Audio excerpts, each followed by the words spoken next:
Hello अस्सलाम वालेकुम। जैसे कि हम टीवी पर नया ड्रामा सीरीज जंजीरें का एपिसोड 20 का प्रोमो जो है वो लॉन्च हो चुका है। जैसे कि यहाँ पर दिखाया जाता है कि सरबुलंद जो है वो रबिया को जो है वो अपने घर ले आया और उसका नाम जो है वो बदल कर दादी जान के साथ उसने मुतारिफ करवाया है। घर के तमाम नौकर जो है वो रबिया पर खास नज़र रखे हुए हैं। यहाँ पर ज़ोहराब लाला की बीवी जो है वो रबिया को जाकर कहती है तुम्हारी वजह से बानू ने घर छोड़कर बाहर जाने का इकदाम उठाया है। जो है वो अब तक तो बल्कि सबके सामने जो है वो शरीफ बनकर घूम रहा था, लेकिन अब आहिस्ता आहिस्ता उसकी असलियत जो है वो सबके सामने आने वाली है, क्योंकि रबिया के पास जो मेड आती है वो ज़ोहराब लाला से छुपकर पीछे की हवेली में मिलती है और वो उसे तमाम घर की बातें जाकर बताती है।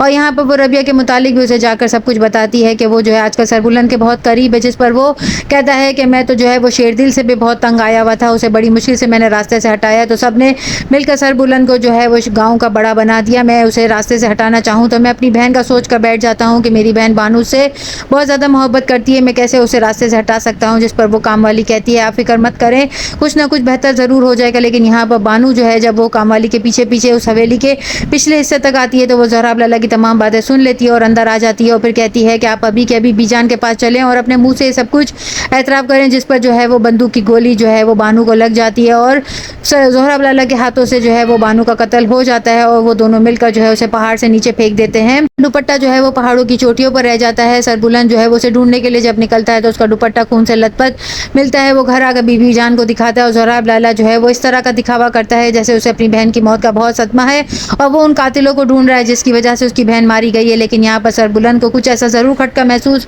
होता है। वो जो है अपनी भी तमाम मंगेतर की बातों को याद करता है। पहाड़ की चोटी पर बुलंद खड़ा होता है जब उसे जो है रबिया की चीखने की आवाज़ आती है कि कोई उसके पीछे जो है वो भाग रहा है, वो बचाव बचाव कर रही है। फिर उसे वो पूछता है कि तुम क्यों हवेली से बाहर निकली, जिस पर वो कहती है सब मुझ पर इल्ज़ाम लगा रहे हैं कि बानू मेरी वजह से मरी है, इसलिए मैं क्या उस हवेली में रहना जो है वो अब गवारा कर सकती थी, क्या मुझ पर ये इल्ज़ाम भी लग जाए। तहफ़्फ़ुज़ के साथ हवेली तक लेकर आता है, उसके आदमी उसे पनाह देते हैं और बचा लेते हैं। लेकिन यहाँ पर रबिया के बारे में अब सबको पता चल जाएगा। ज़ाफ़रान खान को भी इस बात का पता चल जाएगा कि वो उसके इलाके में आया था और उसके साथ एक लड़की भी थी जिसके बारे में वो पूछगछ करने की कोशिश करेगा। भी छुपकर जो है वो सरबुलंद पर वार करना चाहता है। सरबुलंद उसे कहेगा कि आप अपनी बहन के मरने के बाद भी जो है अभी भी इस तरह की बहकी बहकी बातें कर रहे हैं, आपको तो अल्लाह ही बचा सकता है। लेकिन यहाँ पर वो ये नहीं समझ पाएगा कि सबके पीछे जो है वो ज़ोहराब लाला का हाथ है कि अपनी सगी बहन को भी उन्होंने रास्ते से हटा दिया। अब जो है नेक्स्ट एपिसोड में और क्या दिखाया जाने वाला है, चैनल के साथ बने रहें, लाइक करें, शेयर करें और सब्सक्राइब करें।